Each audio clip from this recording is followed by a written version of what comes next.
It started as nothing, just a tiny bump, no bigger than a mosquito bite, sitting quietly on the left cheek of a little girl named Emily. She noticed it one morning while brushing her teeth before school.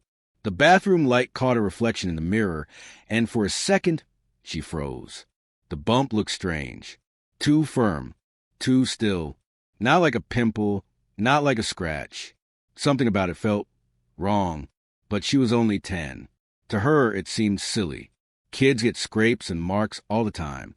She shrugged, touched it gently, and went back to brushing. She didn't know that this small, almost invisible bump would change her life forever. At first, it was easy to ignore. The bump didn't hurt. It didn't itch. It didn't even feel real. Her mother, rushing to pack lunches and get everyone out the door, barely noticed when Emily mentioned it. "Probably nothing, sweetheart," her mom said, tossing an apple into her lunchbox. "Just leave it alone." But that night, when Emily washed her face, the bump looked bigger. Not by much, but enough. Enough to unsettle her. Enough to make her stare at herself in the mirror, wondering. She pressed on it with her small fingers. It didn't move. It didn't pop. It didn't go away. Instead, a faint redness spread around it. Days passed. The bump refused to disappear. Emily's classmates started whispering, "What's on your face? Ew, is that like an infection?" She laughed it off, embarrassed, hiding her cheek behind her hair. But deep inside, a strange fear was taking root, because every morning, the bump seemed a little different, a little larger, a little angrier. And then one morning, she woke to something that made her heart pound in her chest. The bump wasn't just red anymore. It had tiny, dark veins branching out beneath the skin, like roots spreading across her cheek. Her parents finally noticed. Her mother leaned in close, squinting. "This doesn't look right," she whispered. Her father frowned, reaching for his phone. Maybe it's an allergy, maybe an insect bite. But their voices didn't sound convinced. Emily sat there at the breakfast table, holding her face in her hands, feeling like something was living beneath her skin, something waiting. That evening, as the family sat in the hospital waiting room, the fluorescent lights buzzing above, Emily clutched her stuffed rabbit and tried not to cry. Doctors came in, their faces tight, their words careful. They asked questions. Too many questions. Did she travel recently? Any family history of skin conditions? Has she been near chemicals or radiation? Her parents looked confused, scared. The doctor pressed gently on the bump, then stepped back. His expression had changed. It was no longer curiosity. It was concern. The bump wasn't just a bump. The redness wasn't just irritation. Something was wrong, terribly wrong. And as the doctor ordered urgent tests, Emily's mother whispered the words no child should ever have to hear from a parent. "Sweetheart, whatever this is, we're going to find out. But I need you to be brave." But what doctors discovered next left everyone frozen in fear. Backhand index pointing right of stories like this captivate you. Tales of resilience, hidden truths, and the human spirit tested to its limits. Make sure you subscribe to this channel, drop a like, and stay with us until the end, because what you're about to hear is a journey you'll never forget. Emily sat on the examination table, her small legs dangling, the sterile smell of disinfectant filling her nose. The room was too cold, too white, too quiet. Her father squeezed her hand, but his grip was trembling. Her mother tried to smile, but her lips kept quivering. Everyone was pretending to be calm, but Emily felt the tension rising like a storm about to break. The bump was no longer small. In just a few days, it had grown into a swollen, angry knot on her cheek, red and warm to touch. The skin stretched tightly over it, and those strange dark veins had crept further, snaking down toward her jawline. At night, Emily felt a pulsing beneath her skin, like something alive was pressing against her flesh from inside. The first doctor didn't waste time. He ordered scans, blood work, swabs. Nurses rushed in and out, speaking in clipped tones, avoiding eye contact with the terrified parents. Emily could hear their whispers in the hallway. Too fast. Spreading. Unusual. None of it sounded good. Hours later, the doctor returned with the results in hand. But instead of answers, his words only deepened the fear. "The swelling doesn't match any common infection," he said carefully. "We've ruled out an insect bite. It's not an allergic reaction either." He hesitated, his eyes flickering to Emily before lowering his voice. "We'll need more tests. Something deeper is going on here." Emily's mother leaned forward, desperate. "But what is it? What's happening to my daughter?" The doctor's jaw tightened. "I don't know yet, but if we don't act now, it might be too late." Those words shattered the fragile calm in the room. Her father stood abruptly, pacing. Her mother covered her mouth with her hand. Emily sat frozen, staring at them all, feeling like she was no longer a child, but a patient in some nightmare she couldn't wake from. That night in the hospital, Emily's parents didn't sleep. They stayed by her bed, whispering in the dark. She could hear them through the hum of the machines. Her mother's voice cracked as she whispered, "What if it's cancer?" Her father hushed her, but his silence afterward said everything. "Please subscribe. Your one click is my biggest motivation." The next morning, Emily underwent an MRI. The machine roared and clanged around her as she lay perfectly still, clutching the thought of her stuffed rabbit waiting outside. She didn't understand what the doctors were looking for, only that everyone was holding their breath. When the results came back, the lead doctor's face was pale. "It's not a tumor," he said slowly, "but the mass is unusual. It's growing rapidly, and it seems to be entwined with her facial tissue." He paused, then added something that made Emily's father step back in shock. "It doesn't look like anything we've seen before."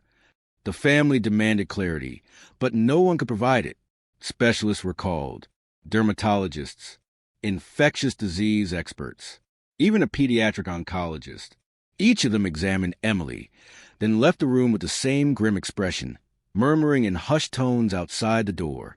The swelling continued to spread. Her left eye began to water constantly, blurring her vision. Her cheek grew so tender that even the brush of air made her wince.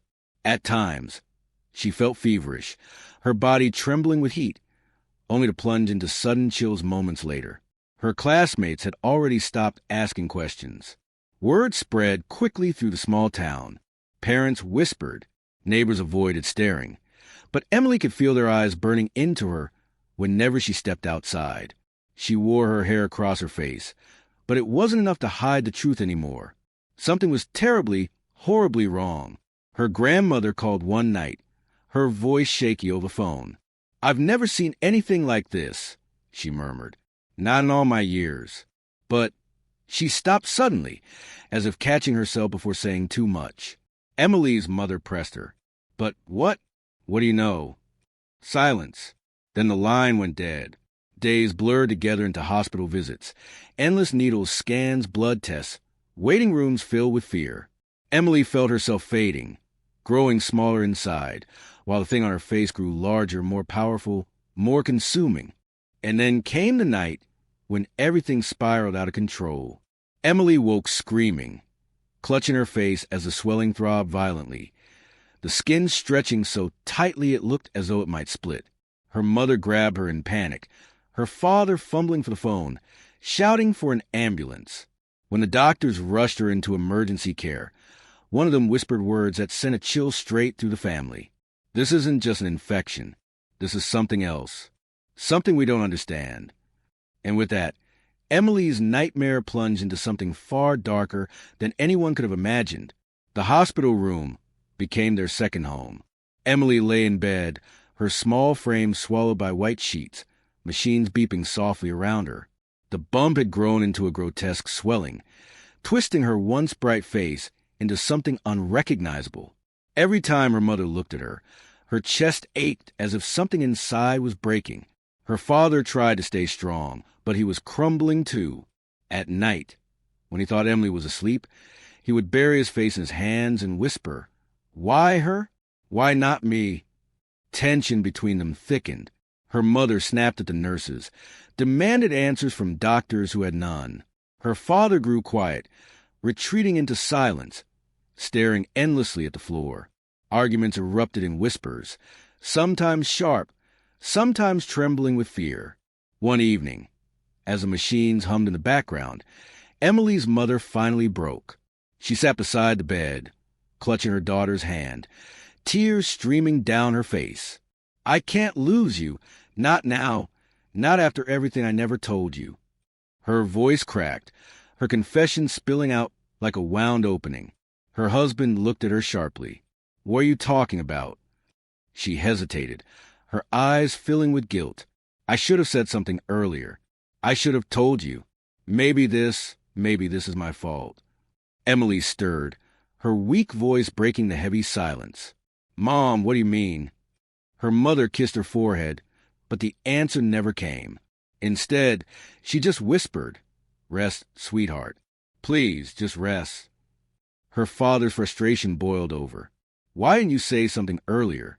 If you know something, anything, it could help her." His voice cracked with rage and fear, echoing off the sterile walls. But her mother turned away, shoulders shaking, refusing to explain. The air in the room grew heavier with each passing day. Emily could feel it, even through her fever and pain. The weight of secrets, the strain of fear, the kind of silence that hides something too dark to say aloud. She wanted to ask again, to force her mother to speak. But every time she tried, her throat closed with weakness. All she could do was hold on to her family's hands, wondering what truth they weren't telling her, and why it felt connected to the thing growing inside her. It was late, long past visiting hours, when Emily's grandmother arrived at the hospital. Her gray hair was pinned back neatly, but her face was pale, her eyes sunken with something more than worry. She clutched a worn leather bag against her chest, as if it carried something she couldn't let go. Her mother rose instantly. "Mom, what are you doing here this late?" The old woman ignored the question. She looked at Emily, sleeping restlessly, then back at her daughter. Slowly, she opened the bag and pulled out a small wooden box, old and weathered, its edges chipped with time. She set it on the table between them with trembling hands. Her father frowned. "What's this?" Her grandmother's voice dropped to a whisper. "Something you should have known long ago." Inside the box was an envelope, yellow with age, sealed but fragile. Her mother stared at it, her face drained of color. "I told you never to show them that," she hissed. Emily's father's voice rose. "Never to show us? What is it? What's going on here?" Her grandmother's eyes filled with sorrow. "Your daughter's illness. It isn't new. It isn't random. It's been in this family before." The words struck the room like lightning. Emily's father grabbed the envelope, but her mother snatched it back, clutching it against her chest. Not now, not in front of her. But it was too late. Emily, though weak, had stirred awake. Her voice was thin but desperate. "What's in it? Please tell me." Her grandmother reached for her hand, squeezing it gently. "Sweetheart, there are things about our past you don't know, things that should have stayed buried." Her father demanded answers, but her grandmother only shook her head. When they opened the envelope, what they found raised even more terrifying questions. Inside were brittle papers, old medical records, faded photographs, and a handwritten note. The record showed another child, decades earlier, with the same strange swelling on her face. The photo revealed a little girl no one recognized, except Emily's mother, who turned away, her voice breaking. "It was my sister," she whispered. "She died when she was 12. The room went silent. The bump on Emily's cheek throbbed as if it could hear every word. The secret was no longer hidden. But with the truth finally clawing its way out, one thing became horrifyingly clear. This wasn't just a sickness. This was a legacy. The truth crashed over the family like a thunderclap. Emily's mother sat trembling, her face buried in her hands. "I thought it was over. I thought it would never come back." Her father's voice was sharp. "You knew this could happen? And you said nothing?" Tears streaked down her face. "I was just a child when it happened to my sister. I didn't understand what it was. My parents, they made me promise never to speak of it. They said the world wouldn't understand. They said it was cursed." Emily's eyes widened, her small voice trembling. "Cursed." Her grandmother finally spoke, her words slow, heavy with dread. "It isn't a curse. It's something in the blood, something that passes down, skipping generations. We never found out exactly what it was. The doctors back then couldn't explain it. But your aunt, she had the same bump, the same veins, the same fever. Her voice cracked, and she didn't survive. The air in the room froze. Emily's father staggered back as if struck. So you're telling me this isn't random? It isn't an infection. It's been here all along, hidden in this family. The envelope lay open on the table, the faded medical records fluttering as if stirred by some invisible breath. Emily looked at the photograph of the girl who looked so much like her mother's long-lost sister, and felt her stomach twist. The sickness wasn't just a sickness. It was a warning. A secret buried in the past had returned, and it was now written across her own face. But the envelope didn't hold all the answers. Some pages were missing. Some records had been torn away, and the truth they revealed was only part of something far darker, still waiting to be uncovered. For a brief moment, the family thought they finally understood. At least there was an explanation, a history, a name to place on the nightmare that had consumed their daughter. But just as relief began to flicker through the room, a nurse hurried in, clutching a folder. Her face was pale, her voice unsteady. "There's something else," she whispered, setting the papers on the table. Emily's father flipped through them, confusion spreading across his face. "These aren't hers." His voice trailed off. The tests weren't about Emily. They were about someone else, someone connected to the same bloodline. Recent results, not decades old. Her mother snatched the papers, her eyes widening in horror. No, this can't be right. But the truth was written clearly. Another child, somewhere out there, had shown the same symptoms just weeks earlier. The condition wasn't gone. It wasn't contained. It was spreading again. Emily stirred weakly, whispering through her pain. "There's another one?" Her grandmother's hands shook as she reached for the envelope again.